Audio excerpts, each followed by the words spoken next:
Always been interested in this since I was a kid, digging, planting, helping people. Greenbank is a college that's been open since the late 70s, and our largest proportion of students declare a disability. I'm training to be a first cooperative gas engineer. I think I'm probably enjoying mine the most out of everyone. Yeah. The impetus is we were given an SEND employment grant from the Department for Education to set up supported internships. We used the money, like Anne said, to engage with a company to find us employers.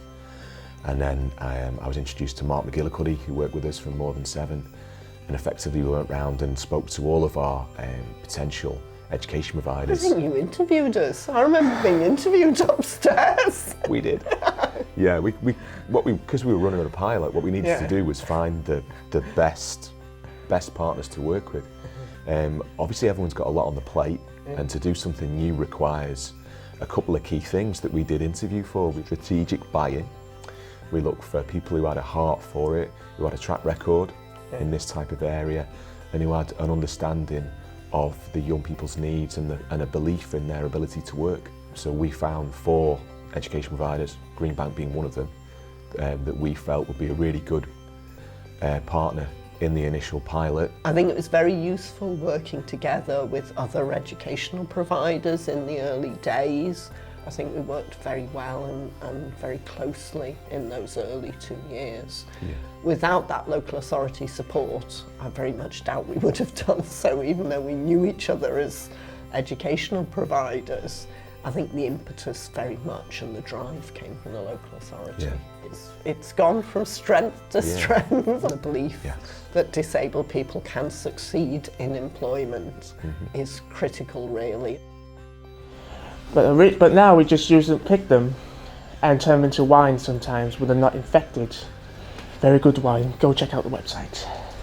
We've been using grant funding money we've got to provide training in systematic instruction, which is seen as gold standard for the job coaches, for a method to train a young person with additional support needs and to be able to do a really complex task.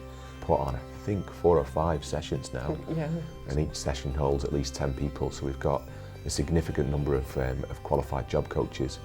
What we're looking to do next is, as Anne said, it can be quite an isolating role, and you will spend a lot of your time in a host employer. So we're trying to set up a job coach network so that once a term the job coaches can meet up and, like we've done, share ideas, share best practice. Yeah. Charlie, nice one.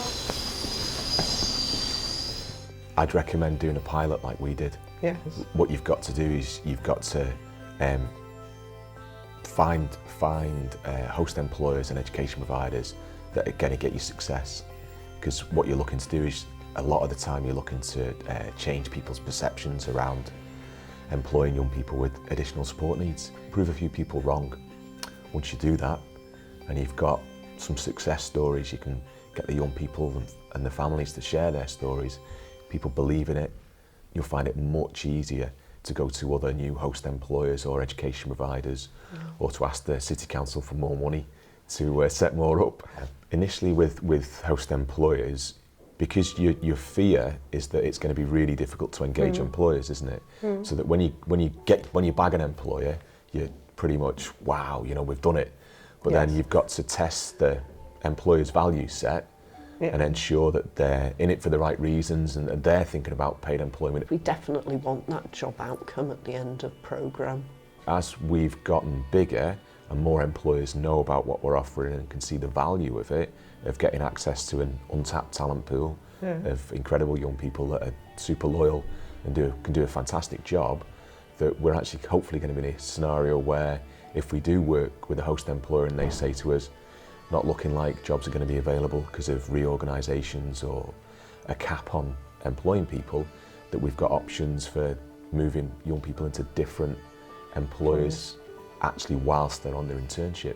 Employers are telling us that they get approached by lots and lots of different organisations. So I think the more we can do it through one vehicle, such as the supported employment forum that we've set up, I think the better, because then the employer just has to have one conversation. So for me, good partnership working is being able to have open and honest conversations so that you can say to each other, this is what we want to achieve and how can we do that together. Yeah, it's not about it.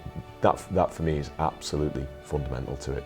I don't know what you think. I think it's essential because I think you've got to have that trust. Yeah.